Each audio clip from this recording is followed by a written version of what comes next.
Please, I kindly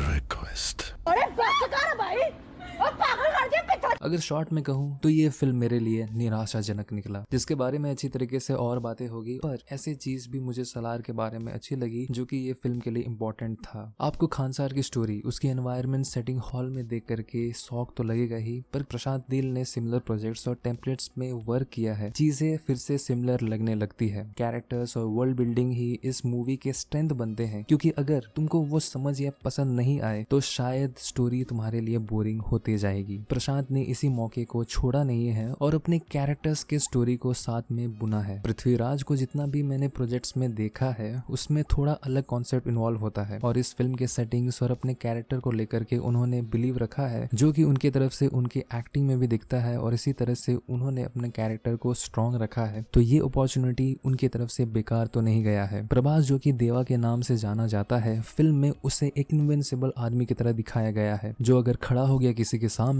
तो वो टिक नहीं पाएगा। एक ऐसा कैरेक्टर सीधा खड़ा कर देना जो कि अनकिलेबल लगे, जिसके दोस्ती भी दिखाई जा रही है, और साथ में सिर्फ वो कितना वायलेंट और डेंजरस मैन है वही चीज सिर्फ दिखाया जाए तो थोड़ा सा आपको दिक्कत होने तो लगता है। क्योंकि जब आप इंटरवल ब्लॉक तक भी पहुंचते हो, आपको ऐसा महसूस नहीं होता है कि अभी तक चीजें में गर्माहट आई है। जहां फर्स्ट हाफ में बहुत सरदर्द हो रहा था, पर चीजें बेटर हुई सेकेंड हाफ में, और डेफिनेटली ये मैं बोल सकता हूँ कि फिल्म को और छोटा रखा जा सकता था, और अगर बोलूं तो इसे शायद एक ही पार्ट में समेटा जा सकता था। ये समझ नहीं आया कि श्रुति हसन को इस फिल्म में क्यों इतना इंपॉर्टेंस दे करके रखा गया है। श्रुति हसन अपने भाड़े के एक्सेंट के साथ आती है और फिर उसका स्टोरी में इधर से उधर डामाडोल होते रहता है। प्रशांत नील ने मुझे केजीएफ फिल्म से आउट ऑफ ब्लू शॉक कर दिया था, पर फिल्म के स्टेक्स बहुत कम लगे मुझे इसमें, या फिर मैं बोलूं बहुत घुमावदार थे। क्योंकि आप हर किसी को सूली में लटका हुआ तो देखोगे, पर किसी का बाल भी बाका नहीं होता था। सोल्जर्स आप देश के हर एक कोने से, सर्बिया, रशिया, ना जाने कहां से मंगाते थे, और समझ नहीं आता था कि गुंडों के पास जब गन्स होती है तो वो चाकू छुरी से क्यों लड़ने जाते हैं, और जब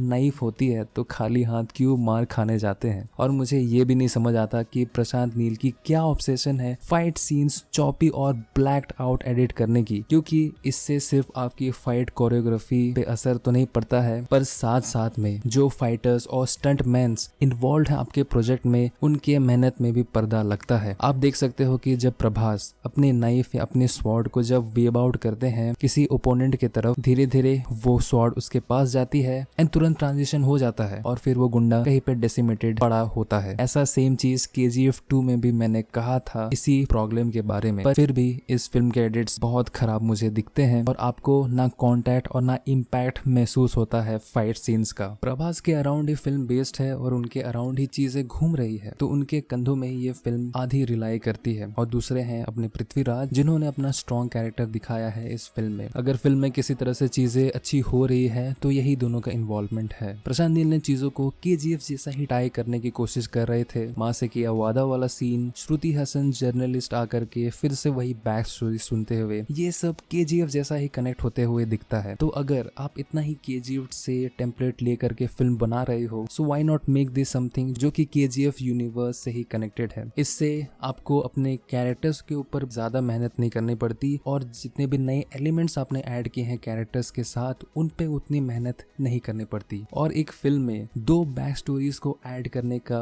मेरे को कोई मतलब लगा नहीं। जहाँ पे देवा और वर्धा का चाइल्ड का जो बैक स्टोरी था, तो क्यों आप प्रेजेंट टाइम में फिर से थोड़े साल पीछे जाकर के एक बैक स्टोरी ऐड कर रहे हो, जस्ट बिकॉज आपको श्रुति हसन को यहाँ पे ऐड करना था और उनको एक स्टोरी बतानी थी। अगर यही चीज आपने बाकी के कैरेक्टर्स के ऊपर जो कि पॉलिटिकल स्ट्रगल में इन्वॉल्व थे, उनके ऊपर ज्यादा इन्वेस्ट किया होता तो स्टोरी और बेटर होता, और यही टाइम अपने पृथ्वीराज के ऊपर ज्यादा दिया होता तो डेफिनेटली कैरेक्टर्स ज्यादा स्ट्रॉन्ग होकर के उभरते ऑडियंस के सामने में। तो जितना भी लास्ट में मैंने देखा इस फिल्म का, उसके वजह से मुझे थोड़ा स्पार्क लगा पार्ट 2 में, और मैं उसके लिए थोड़ा सा हाइप हुआ हूँ पार्ट 2 के लिए, जिसका नाम है शौर्यंगा पर्वम। तो ये था मेरा रिव्यू। अगर आपको इस मूवी को लेकर के कुछ दिक्कत है तो जरूर कमेंट में जाकर के बताओ। अगर आप सहमत हो मेरे इस वीडियो से, और अगर आपको ये वीडियो पसंद आए तो लाइक करना मत भूलिएगा। तो मैं हूँ निखिल ऑनेस्टी, और मैं लेके आता हूँ videos that you want to C.